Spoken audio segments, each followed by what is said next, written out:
It's a lot of thought today on Dr. Martin Luther King Jr. Day and what his efforts meant in the entire world. If you think about it, if everybody just took a few seconds of reflection of what his message really was, we'd all be so much better off. And there's a perfect place in America to go to do just that. Tina Cervasio takes us there. Tina?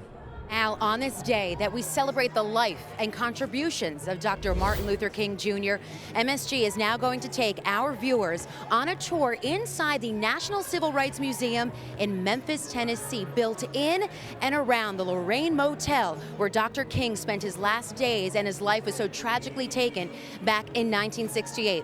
On November 16th, when the Knicks were playing the Memphis Grizzlies, I had an opportunity to go on a tour at this museum, and I want to tell you that this exhibit is a true testament to all of those who fought and died for not just justice and equality, but every American's civil rights.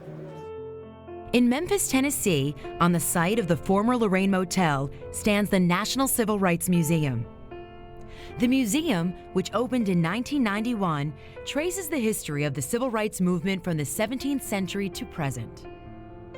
History is presented and historic figures are brought back to life. Here, the story is told of such prominent abolitionists such as Frederick Douglass, Harriet Tubman, Booker T. Washington, and W.E.B. Du Bois. A permanent display documents the U.S. Civil War and Abraham Lincoln's Emancipation Proclamation in 1863. The museum also tells of the sad rise of Jim Crow laws in the South and the Ku Klux Klan throughout the land. Into the 20th century, the museum tells of the Scottsboro 9 in the 30s to the Little Rock 9 and high school desegregation in 1957. Ryan Jones, a tour guide at the museum, picks up the story with Rosa Parks, a chapter in the Civil Rights Museum, which also introduced the world to a young Martin Luther King Jr. So on December the 1st, 1955, a woman made an act of courage. Her name was Rosa Parks. She was a citizen of Montgomery and was a seamstress, and she was involved in the local NAACP chapter.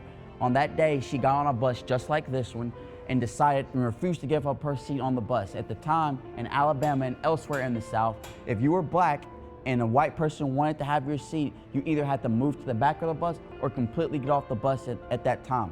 She was arrested and bailed out by a man named E.D. Nixon. During this time, the women in the civil rights movement started to speak out. The Women's Political Council was headed by Joanne Gibson, said that we were going to have a one-day bus boycott where all the African Americans would completely not ride the bus. They would get to work, school, whatever it is they needed to do, they would not use bus for a means of transportation. And it was a complete success. The Montgomery bus boycotts ushered in a decade of sit-ins, marches, and protests. And although the protests were intended to be peaceful, there was often violence and bloodshed, as was the case in Birmingham, Alabama, and Philadelphia, Mississippi. The 1960s saw the Selma March and the Voting Rights Act of 1965. The decade also saw the March on Washington, where Martin Luther King gave a powerful voice to the civil rights movement. On August 28, 1963, all civil rights organizations called for a major celebration. They were going to march on Washington for jobs and freedom. Because of the events that took place in Birmingham, Alabama that previous spring, African Americans knew that they were going to get what they had been wanting for over 100 years, and that was a civil rights bill that was going to be signed by President Kennedy. What was the highlight of the March on Washington was Martin Luther King's most famous speech, his I Have a Dream speech. The story tells of King's final days as he traveled to Memphis in April of 1968 to help improve the working conditions of striking sanitation workers. It was here, on the second-floor balcony of the Lorraine Hotel, where an assassin's bullet ended the life of the civil rights leader. He was going to have dinner with Reverend Samuel Billy Kyles that night of Memphis with the rest of his closest associates. He walked out onto the balcony about 5:45. Some of the people that were there were Reverend Jesse Jackson, Ben Branch, Merrill McCullough, and other people. Martin Luther King walked outside of the balcony and was asking Ben Branch, a Chicago band player, to play Precious Lord, Take My Hand by Mahalia Jackson. At that very moment, Reverend Kyles walked towards this way and a shot rang out.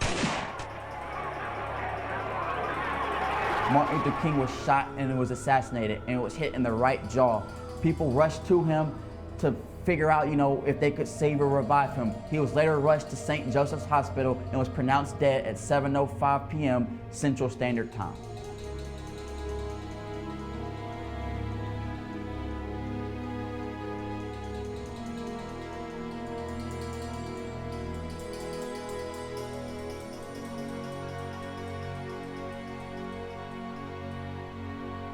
And although King's life was cut short that April day, his enduring voice will remain with us forever.